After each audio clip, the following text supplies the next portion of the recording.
Se ha planteado y ahora en campaña va a volver, porque va a volver el tema, el PLN lo ha planteado, don Rodrigo Arias planteó un proyecto de cómo crear una pensión básica universal. Yo creo que ahí hay un planteamiento, usted me ha pasado un estudio en el pasado de unas objeciones que hizo al menos el proyecto de don Rodrigo del Fondo Monetario. ¿Qué visión tiene usted sobre eso? Mire, yo creo que nosotros somos un país que tiene un sistema bastante bueno. Un régimen no contributivo para pobreza extrema, un régimen básico para los trabajadores, un trabajador que logró trabajar durante 180 meses y cotizar, tiene derecho a una pensión al cumplir los 65 años. Y ese es un tema importante. Lo segundo es que creamos un régimen obligatorio de pensión complementaria que le permite a la gente no solamente que cuando está trabajando pueda hacer aportaciones, sino que cuando deja el trabajo formal sigue haciendo aportaciones en ese régimen, y eso le asegura una pensión a futuro. Y le voy a decir algo que es bien importante: un régimen voluntario. Yo no estoy viendo una pensión básica universal como un elemento razonable en el tanto se carga el Estado siempre. Porque el problema que tenemos aquí es muy sencillo. Otra vez estamos diciéndole a la gente una promesa que no vamos a poder cumplir. Entonces, ¿para qué lo haces? ¿Para qué llegas y creas una pensión básica universal si el Estado no tiene los recursos? ¿O acaso tenemos otra vez que volvernos a endeudar a los niveles que estábamos en el momento en que este gobierno asumió, y con una tendencia a crecer? ¿Por qué nos vamos a devolver? Construyamos cosas nuevas. Fortalezcamos el régimen no contributivo para los pobres, para las personas de pobreza extrema, pero no creemos una expectativa de un derecho que la gente no puede tener hoy.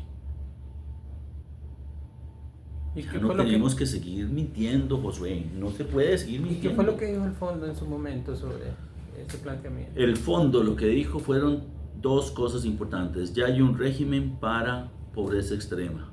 No se necesita una pensión básica universal si usted logra cubrir a las personas en pobreza extrema. Y ese es nuestro objetivo. Nuestro objetivo es aumentar el número de pensionados del régimen no contributivo. Y ese debería ser el objetivo de país, no de este gobierno, sino del país, y ir aumentándolo de manera consistente. Yo creo que lo otro es buscar cómo formalizar a la gente.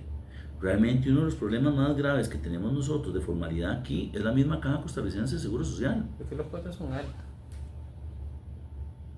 A ver, no solamente es un tema de tarifas altas, o sea, al final del día hay otro tema también, y es cuál es el mínimo, cuál es la base mínima contributiva, que está por encima del salario mínimo.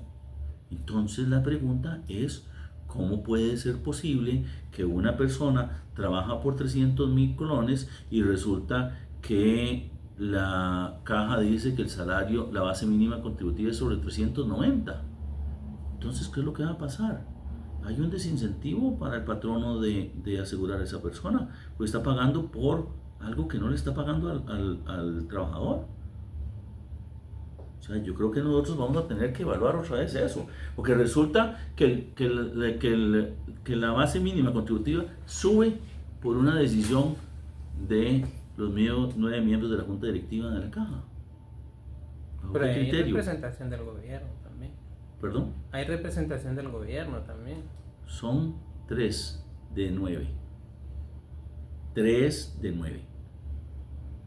Las decisiones las pueden tomar los otros 6. Ministro, y en las condiciones fiscales actuales, ¿cómo se puede fortalecer el régimen no contributivo desde lo que pueda aportar el gobierno? Precisamente bajando la relación deuda-PIB por debajo del 60%, porque nos va a permitir incrementar el gasto, particularmente el gasto social. ¿Y cuál es la reducción óptima o el tope? Ahorita está rondando el 60%. A ver, para poder aumentar nosotros creemos que para poder tener un espacio de no asumir un riesgo en donde podamos volver a estar por encima del 60, deberíamos estar por debajo del 55. Y ahí es donde yo creo que vamos a tener que buscar un equilibrio. ¿Y cómo se logra llegar hasta ahí? ¿Te ha costado bajar? Voy a decirte que hay 3 temas que hemos propuesto. Número 1, permítanos hacer una buena gestión de la deuda. Permítanos que en el presupuesto de la República nos permitan ir al mercado internacional para no presionar las tasas de interés aquí. Número 2, permítanos vender el Banco de Costa Rica. Son 3 puntos del PIB aproximadamente. Bueno, lo vamos a reducir. ¿Por qué no lo podemos hacer? ¿Por qué se vuelve un tabú la discusión de la venta de los activos del Estado?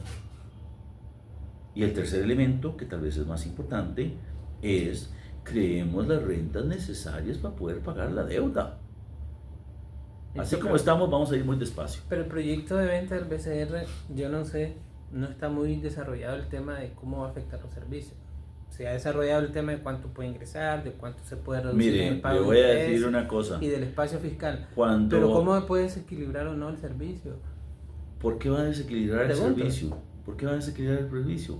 El banco no va a dejar de existir. Es que la gente piensa que yo mañana le pongo una carga de dinamita y me vuelo el banco. No, el banco sigue funcionando. Y la gente decidirá si se quiere quedar con ese banco, se va a mudar a otro banco. Pero hacer un banco estatal genera algunos equilibrios. No genera ningún desequilibrio. Desde el punto de vista práctico, nosotros tenemos 2 elementos básicos. CONAPE lo pagan todos, públicos y privados. Así que, cero efecto. Los aportes a la caja, podemos trasladarlos al Estado. Los aportes a Infocop, a mí me parece que Infocop ya no debería estar recibiendo rentas de parte de los bancos. Debería haberse enfocado y haberse convertido en un banco cooperativo. Correcto. Y el tercero, que está ahí, que son CONAPE, la Comisión Nacional de Emergencias. Nosotros creemos que deberíamos avanzar en una concepción más moderna del Fondo Nacional de Emergencias, en donde sea un fondo soberano del gobierno el que lo maneje, que podamos meter dentro del presupuesto de la República entre 3 y 5 mil millones cada año, porque resulta que el fondo se usa para cosas que no son emergencias. Un año sí y otro también en desamparados hay inundaciones. Eso ya no es una emergencia. Una emergencia es algo fortuito, es algo que usted no puede prever, pero eso ocurre todos los años. Entonces, okay. Y tercer elemento es porque aprobamos un CATIDIO, que es un préstamo contingente para cuando existe una emergencia, y estamos trabajando en un seguro paramétrico que nos permite a nosotros hacer frente a una catástrofe. Una catástrofe es un sismo muy grande o unas lluvias torrenciales que puedan afectarlo. Entonces, ese concepto es completamente diferente a eso. Además, el Banco de Costa Rica no le aporta muchísimo al Fondo Nacional de Emergencias. Creo que le aporta más al Estado si nosotros pudiésemos venderlo y reducir el pago de intereses en aproximadamente 60 mil millones de colones cada año. 60 mil millones de colones cada año. Y eso se podrían utilizar para las pensiones del régimen no contributivo. Lo podríamos utilizar para mejorar los recursos que se le dan a educación, mejorar los recursos que se le dan a seguridad. Por favor, el dinero es completamente fungible. Y le voy a decir cuál es el peor escenario de todos. El peor escenario es que yo me deje cosas que ya no son útiles y que además me generan un costo. Ministro, y ya para terminar, ¿qué novedades puede traer el presupuesto o va a traer o proyecta para 2026, aparte de los aumentos salariales por costo de vida? No Obviamente vamos a tener más recursos para dedicarle a gasto social. Nosotros pensamos en las pensiones del régimen no contributivo, aportar un poco más. Pensamos en el tema del cuido, particularmente el Patronato Nacional de la Infancia. Pensamos en becas, ¿no? De cómo podemos trabajar. Creo que por ahí es donde va, y también centrarnos un poquito en ir aumentando el aporte que hace el Estado a la Caja Costarricense de Seguro Social. Nos parece que es importante dentro de las medidas de lo que podemos hacer nosotros. ¿Pero un aumento en el abono, la deuda, sí? No, es de lo que me cobra, no, desde lo que me cobra cada uno de los años, ir pagando un poquito más. Porque hoy no puedo pagarle cuando me manda la factura, que ni siquiera sé qué es. Pero yo, en una buena voluntad, voy a seguir aumentando el aporte que hacemos hacia ese cobro. Porque el problema que hay es que la caja nos manda a nosotros una factura, la mete entre su presupuesto y después nos lo contabiliza como deuda. Ni siquiera se le ha aceptado. Y perdón, para poder cobrar una factura tiene que tener aceptación de la otra parte. ¿Y cuánto es la proyección del crecimiento para el próximo año? No, todavía no. ¿Crecimiento de qué? ¿De la economía? El presupuesto en general, del presupuesto el presupuesto va a crecer en un 5, por encima del 5%. Por estos gastos aumentados, por lo social, por la educación. Ustedes se acaban de dar cuenta de qué está pensando usted. Sí. Solo en el gasto. Solo en el gasto. La pregunta es, ¿y cómo financiamos ese gasto? Por eso, ¿qué va a haber?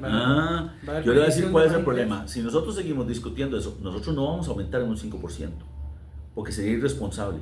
Vamos a aumentar en una proporción que pueda ser sostenible. Eso significa que probablemente vamos a andar alrededor del 4%, que es el crecimiento del PIB. ¿Y habrá aumento de los ingresos que usted lo está planteando? Es un poco lo que estamos tratando de calibrar. ¿Cuál es el problema? ¿Y de dónde vendría el aumento de los ingresos? Del crecimiento del PIB, Ajá. de ese crecimiento. Por ahí es donde nosotros estamos viendo. ¿Y los impuestos fuertes van a crecer, renta? Nosotros esperamos ver un crecimiento del IVA y de renta particularmente. Ok, y también es a tono con el crecimiento que puede haber en el gasto de 4 o 5%. Exactamente. Esa es nuestra proyección. Ministro, ¿y este crecimiento es coincidente con un año electoral? Yo sé que la economía y lo fiscal no es... Mire, el año electoral es este, y fuimos muy frugales con el presupuesto. ¿Por qué digo esto? Porque resulta que las elecciones son el primer domingo de febrero. Yo empiezo a utilizar el presupuesto del 2026 hasta mediados de enero. Así que no hay un impacto del presupuesto. Sí, pero las noticias pueden ser positivas a partir de septiembre que se presente, con el hecho de decir vamos a incrementar y esto y esto y esto. Pero no vamos a gastar ni un 5. Sí, pero hay un anuncio. El anuncio yo creo que ya lo dimos. En enero del 2024 dijimos salimos de la relación deuda-PIB y las consecuencias, quienes saben, ya están claros. Ok, esto último más técnico. ¿Cuál es el nivel de deuda óptimo como porcentaje del PIB que puede tener un país para hacer su gasto social? Pero una cosa es el monto y otra cosa es, digamos, la gestión de deuda, el costo de la deuda. Yo creo que hay dos elementos importantes en lo que señalas. Lo primero es que efectivamente nosotros tenemos una deuda muy cara. Cuando nosotros comparamos países que tienen más o menos una deuda similar a Costa Rica, un 60%, México, si mal no recuerdo, anda como el 3%. Le puedo dar la información. Pero otros países son mucho más baratos. Pero cáigase de espaldas. Japón tiene una relación deuda-PIB por encima del 150%. Italia creo que tiene mucha. Exactamente. ¿Y sabe cuál es la proporción del PIB que gasta en intereses Japón? 0.25%. Grecia, que tiene más de 200% de la relación deuda-PIB, paga un 3%. Costa Rica, con una relación del 60%, digamos 60% redondeado, paga 4.9% del PIB en intereses. Entonces hay que empezar a hacer dos cosas importantes. El costo promedio de mi deuda es 8.6 y tenía un vencimiento de 6 años. Ahora vamos por 7, estamos ampliando el plazo y estamos reduciendo la deuda, pero hasta que se dé esos 6 años que está esa deuda, voy a poder ver un impacto importante sobre el costo de los intereses. Así que estamos trabajando en eso.